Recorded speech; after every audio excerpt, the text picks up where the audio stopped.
آج کی اچھی خبر یہ ہے، قدر اطمینان بخش خبر ہے کہ بالآخر انرجی سیکٹر میں 2,500 ارب روپے سے زائد کے گردشی قرضوں سے ایک آزادی کا سفر شروع ہوا ہے۔ پہلا اسٹیپ ہے، ابتدا ہے، بہت مختصر سی ابتدا ہے، لیکن بہرحال قدر اطمینان ہے کہ گردشی قرضوں کا وبال اب شاید کم ہونا شروع ہو جائے۔ اس مالی سال کے 10 مہینوں کے دوران کہا گیا ہے کہ گردشی قرضوں میں 189 ارب روپے کم اضافہ ہوا۔ کل وفاقی وزراء کی کابینہ کمیٹی برائے توانائی کے اجلاس میں پاور ڈویژن نے اپنی رپورٹ میں کہا کہ اس مالی سال جولائی 2020 سے اپریل 2021 تک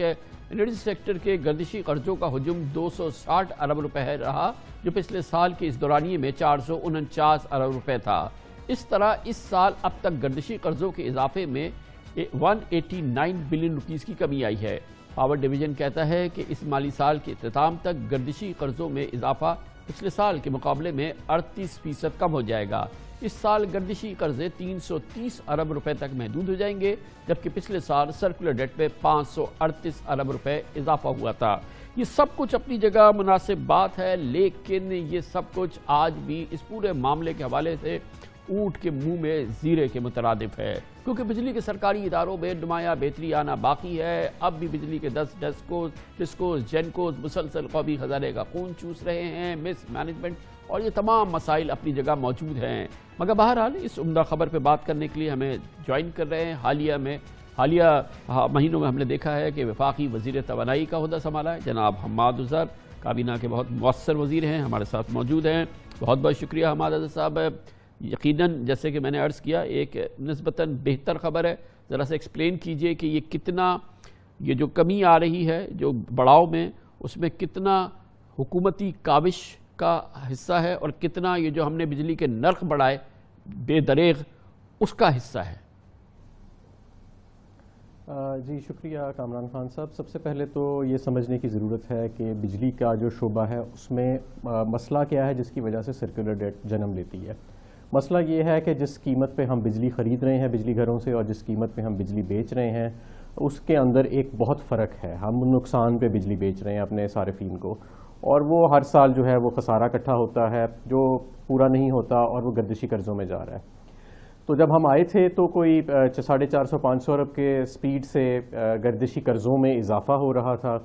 اور اس سال اور ساتھ کیپیسٹی پیمنٹس بھی بڑھ رہی تھیں، یعنی کہ جو ہم کرایہ بجلی گھروں کو دیتے ہیں، جو ہم بجلی لیں یا نہ لیں، وہ بھی بڑھ رہا تھا۔ میں آپ کو مثال یہ دیتا ہوں کہ اس سال جس طرح آپ نے اپنے انٹروڈکشن میں کہا کہ ہماری گردشی قرضے جو ہیں وہ پچھلے سال 550 ارب سے بڑھے تھے، اس سال 350 ارب سے وہ صرف بڑھیں گے۔ یہ اس چیز کے باوجود ہے کہ ہماری کیپیسٹی پیمنٹس اس سال پچھلے سال کی بنسبت 400 ارب روپے زیادہ ہیں۔ تو 400 ارب روپے بجلی گھروں کو زیادہ دینے کے باوجود کرائے میں ہم نے پھر بھی یہ کوئی 200 ارب روپے سالانہ کے حساب سے گردشی قرضوں میں ہم کمی لے کے آئے ہیں، اور اس کے اندر مختلف امور جو ہیں وہ شامل ہیں۔ اس میں ٹی این ڈی لاسز جو ہیں وہ بھی کم ہوئے ہیں، کچھ ریکوریز میں بھی ہمیں امپروومنٹ جو ہے وہ نظر آئی ہے، اور اس کے علاوہ جو ٹیرف انکریز ہم نے کیا تھا ظاہر ہے وہ بھی مجبوری کے تحت ہمیں کرنا پڑا، اس کا بھی ایک پورشن شامل ہے، لیکن صرف وہی وجہ نہیں ہے جس کی وجہ سے یہ کمی آئی ہے۔ حماد صاحب، آپ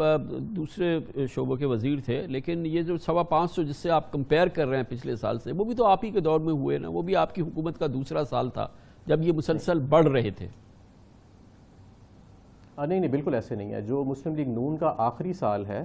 اس سے بھی اگر آپ کمپیئر کریں تو اس سال ہمارا جو گردشی قرضے کا حجم ہے اس میں کم بڑھا ہوا ہے، حالانکہ مسلم لیگ نون کے آخری سال کے اندر تو بہت کم تھی کیپیسٹی پیمنٹ بنسبت اس کے جو آج ہے۔ آج تو ہم اس سے 500-600 ارب روپے زیادہ کیپیسٹی کی پیمنٹ کر رہے ہیں، پھر بھی ہمارا جو سرکولر ڈیٹ کا حجم ہے وہ ان کے آخری سال سے کم، اس میں کافی کم اس کے اندر بڑھا ہوا ہے، تقریباً 100 ارب روپے کم۔ حماد صاحب، یہ جو آپ نے فرمایا کہ بجلی مہنگی بنتی ہے اور ہم مہنگی خریدتے ہیں اور عوام کو سستی دیتے ہیں، تو مہنگی آپ اس لیے خریدتے ہیں کہ اس پورے نظام کی جو برائیاں خرابیاں ہیں، ورنہ تو دنیا میں بجلی بنتی ہے اس دام پہ تو کوئی بجلی کی شہری نہیں خرید رہے، لیکن پاکستان کے خرید رہے ہیں۔ مثال کے طور پہ کہ آپ جو بل آپ کرتے ہیں اس میں سے اس سال آپ کو 200 ارب روپے وصول نہیں ہوں گے۔ آپ بلنگ کریں گے اور پورے علاقے ہیں جہاں سے آپ کو کوئی بجلی، جو کاروبار ایسا ہو جس میں سے آپ کو 200 ارب روپے وصول ہی نہ ہو، جو کہ پچھلے سال 80 ارب تھے، اس سال سے 200 ارب کے قریب ہوں گے، تو اس کا کیسے ہو سکتا ہے کہ وہ کسی صورت سے بھی وہ ایک وائبل کاروبار ہو اور اس میں پھر یقیناً اس کا بوجھ عوام کو ہی پڑ رہا ہے؟ اچھا نہیں، یہ ویسے میں آپ کو ایک وضاحت کروں، یہ ایک بڑی کامن مسپرسیپشن ہے کہ شاید سرکولر ڈیٹ جو ہے وہ نان ریکوریز اور تھیفٹ اور سسٹم لاسز کی وجہ سے بڑھتی ہے. اس کا حصہ سرکولر ڈیٹ کے بڑھاؤ میں 13% ہے، یعنی کہ 87% سرکولر ڈیٹ کا ان دونوں چیزوں سے کوئی نہیں ہے. ہماری جو اوور آل ریکوری کی پرسنٹیج ہے وہ 90% سے زیادہ ہے پورے پاکستان میں. کچھ ڈسکوز ہیں وہ بہت خراب ہیں اور کچھ ہیں وہ بہت اچھے ہیں، لیکن جو اب آپ ایوریج لیتے ہیں، اور ایک الاؤنس بھی نیپرا کی طرف سے دی جاتی ہے اور پھر فائنانس کی طرف سے ایک سبسڈی بھی دی جاتی ہے، تو وہ ساری چیزیں بھی پلگ کرتی ہیں. تو 90% سے زیادہ آپ کا ریکوری ریٹ ہے. اور ٹی این ڈی لاسز اور ریکوری کی ریشیو، البتہ کہ اس میں بہتری کی بہت گنجائش ہے، بہت، لیکن وہ 13% صرف سرکولر ڈیٹ کے بڑھاؤ میں اضافہ کرتا ہے. یہ جو اس وقت آج آپ کی سرکولر ڈیٹ بڑھ رہی ہے، اس کا تعلق وہ مہنگے سودے ہیں جو بجلی گھروں سے ہم نے کیے ہیں، جن سے ہم بجلی لیں یا نہ لیں تو ہمیں ان کی رقم ادا کرنی پڑتی ہے. لیکن یہ جو کہا جا رہا ہے کہ کیا آپ ثابت کر سکیں گے کہ یہ جو ٹی این ڈی لاسز ہیں، آبویسلی یہ بھی آپ کو وراثت میں ملے ہیں، لیکن یہ جو 2.5 سال کے اندر ان ٹی این ڈی لاسز میں ایک تو آپ کو ایک الاؤبل لمٹ ہوتی ہے، انٹرنیشنل لمٹ بھی ایک ہم پاکستان کے حالات میں آپ کو دیتے ہیں، مگر یہ اس سے بھی وے ابو ہے، یہ وہ معاملہ ہے جہاں پر مینجمنٹ کی بات ہوتی ہے، یہاں پہ ایڈمنسٹریشن کی بات ہوتی ہے، یہاں پہ گورننس کی بات ہوتی ہے. اور یہ ایک بہرحال 200 ارب روپے آپ کہیں کہ وہ 13% ہے، مگر 200 ارب روپے ہے تقریباً، یہ کوئی $1.5 بلین کی بات ہے. اور دوسری جانب یہ جو ٹی این ڈی لاسز ہے، اس میں تو کوئی ہم قاطر خواہ تو بہتری نہیں دیکھی نا؟ نہیں، ٹی این ڈی لاسز کے اندر بہتری آئی ہے، اور جس کی وجہ سے نیپرا نے اپنی جو الاؤیبل لمٹ ہے اس کو مزید نیچے کر دیا ہے. 15% سے انہوں نے اس کو 13% پہ وہ لے گئے ہیں، اور اس کی وجہ یہی ہے کہ ٹی این ڈی لاسز میں بہتری آئی ہے، اور نیپرا جو ہے وہ امید کر رہا ہے کہ اس میں مزید بہتری ہے. اور آپ نے بالکل ٹھیک کہا کہ اس کا تعلق مینجمنٹ اور ایڈمنسٹریشن سے ہے. یہی وجہ ہے کہ ہم نے ڈسکوز کے پروفیشنل بورڈز ابھی نوٹیفائی کیے ہیں، اور اب یہ تمام بورڈز جو ہیں انٹرویوز کر کے ہمیں سی ای اوز دے رہے ہیں، اور جو وہ ہمیں ریکمینڈ کر رہے ہیں ہم اس کے مطابق ہی اپوائنٹمنٹ کر رہے ہیں، کوئی اپنی طرف سے نہیں کر رہے. لیکن مینجمنٹ اور ایڈمنسٹریشن کے علاوہ کامران خان صاحب، سسٹم لاسز کو اگر آپ انٹرنیشنل بیسٹ پریکٹس میں لانا چاہتے ہیں تو اس کے لیے انویسٹمنٹ بھی درکار ہے سسٹم کے اندر، اور وہ انویسٹمنٹ کی بھی جا رہی ہے. ہمارے 2.5 سال کے اندر کئی 100 ارب روپے کی انویسٹمنٹ ہے، اور مزید اگلے 3 سال میں بھی کئی 100 ارب کی ٹرانسمیشن میں انویسٹمنٹ کی جائے گی. ماضی میں ہمارا جنریشن کی طرف توجہ زیادہ رہی ہے، ٹرانسمیشن کی طرف توجہ نہیں رہی ہے کہ اس سسٹم کو بھی امپروو کیا جائے. تو جنریشن تو ہم نے بڑے مہنگی بجلی گھروں سے سودے کر کے ضرورت سے زیادہ کر لی ہے، لیکن ٹرانسمیشن پہ زور نہیں دیا گیا، اور ہماری حکومت جو ہے وہ ٹرانسمیشن پہ ہی زور دے رہی ہے. تو حماد صاحب، یہ جو پورا معاملہ ہے، اس میں اب بھی گورنمنٹ کا کنوکشن یہ ہے، اس کا یہ اعتماد ہے اس بات پہ کہ یہ سرکاری ملکیت میں ہی بہتر چلیں گے، اور یہ ان کو نجی شعبے میں دینے کی ضرورت نہیں ہے. یہ ڈسکوز اور جینکوز جو ہیں،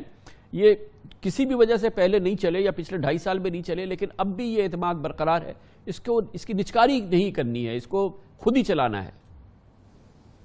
بالکل بھی نہیں. میں سمجھتا ہوں کہ یہ جو ڈسکوز ہیں ہمارے، یہ پرائیویٹ شعبے کے اندر ہونے چاہیے، اور اس سے ان سیاسی مداخلت میں بھی کمی آئے گی، اور اس سے ان کی ایفیشنسی امپروومنٹ بھی آئے گی. اور ہماری حکومت کی یہ ترجیح ہے کہ ہم ان ڈسکوز کو انبنڈل کریں اور ان کو ہم آؤٹ سورس کریں یا پبلک پرائیویٹ پارٹنرشپ میں جائیں. اب پرابلم یہ ہے کہ دیکھیں، جو پرائیویٹ سیکٹر ہے وہ جو ہمارے بیسٹ پرفارمنگ ڈسکوز ہیں اس پہ تو وہ لینے کے بہت شوقین ہے، لیکن جو بہت برے ڈسکوز ہیں جہاں صرف 30 40% کی ریکوری ہے، وہاں وہ تھوڑا سا گھبراتے ہیں. تو اب ہم ان کو پیئر کر کے پرائیویٹائز کرنے کا پلان کر رہے ہیں کہ ایک اچھا پرفارمنگ ڈسکو اور ایک برا پرفارمنگ ڈسکو، دونوں کی ٹرانزیکشن کو اسٹرکچر اکٹھے کیا جائے گا تاکہ بیلنسڈ قسم کی ہمیں ریکوریز میں امپروومنٹس ملیں اور پرائیویٹائزیشن کا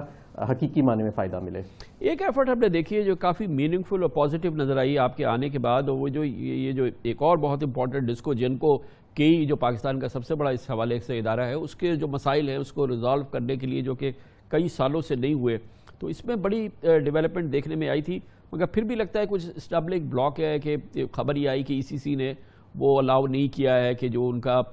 جو وہ او کرتے ہیں پرہیپس جو ایس ایس جی سی میں کمپاؤنڈنگ انٹرسٹ، اس پہ جو 170 ارب روپے، اور گورنمنٹ بھی ان کو او کرتی ہے، وہ مسئلہ باقی ہے. مگر آپ کتنے کانفیڈنٹ ہیں کہ اب یہ کئی والا ایک مسئلہ ہے کہ ہمارے پاس رول ماڈل بن جائے گا تمام ڈسکو جینکوز کے لیے کہ یہ اب حل ہو جائے گا؟ کتنے آپ کانفیڈنٹ ہیں؟ کیونکہ ایفرٹ تو آئی ایم شیور کہ کافی عمدہ ایفرٹ ہوئی ہے.